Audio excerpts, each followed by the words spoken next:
సంవత్సరాల నుండి ఒక ఇంటిని గుర్తు తెలియని వ్యక్తులు టార్గెట్ చేసి దొంగతనాలకు పాల్పడుతున్నారు. సూర్యాతండ స్టేజీ సమీపంలో ఉన్న ఆనంద్ ఇంటిని టార్గెట్ చేసి దొంగతనాలకు పాల్పడుతున్నారు.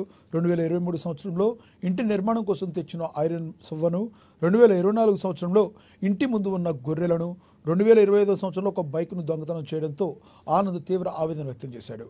3 సంవత్సరాల నుండి సిరోల్ పోలీస్ స్టేషన్లో ఫిర్యాదు చేసినా నిందితుడిని గుర్తించడం లేదని ఆనంద్ తెలిపారు. అపహరణకు గురైన వస్తువుల విలువ 3 లక్షల రూపాయల వరకు ఉంటుందన్నారు. ఈ దొంగను గుర్తించకపోతే ముందు భవిష్యత్తులో దొంగతనం ఇలానే కొనసాగుతుందని, దొంగ చేతిలో వారి కుటుంబం సభ్యులకి ఏమైనా హాని కూడా కలగవచ్చునని ఆనంద్ ఆవేదన వ్యక్తం చేశాడు. ఇప్పటికైనా దొంగతనాలకు పాల్పడుతున్న గుర్తు తెలియని వ్యక్తులను గుర్తించి తమకు న్యాయం చేయాలని కోరారు.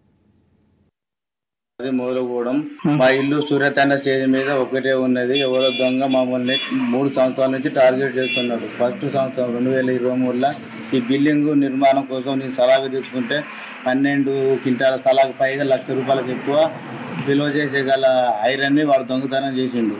మళ్ళీ నెక్స్ట్ రామాదేవి మేడం ఉన్నప్పుడు నా బిడ్డ కోసం నా బిడ్డ ఫంక్షన్ కొరకు నేను 2 గొర్రెపోతులు తెచ్చుకుంటే ఒక గొర్రెపోతు మిట్ట మధ్యాహ్నం అక్కడ ఎండల బయట బీట్లో కట్టేస్తే ఒకటి గొర్రెపోతు బ్లేడ్తో కట్ చేసుకొని తీసుకుపోయిండు.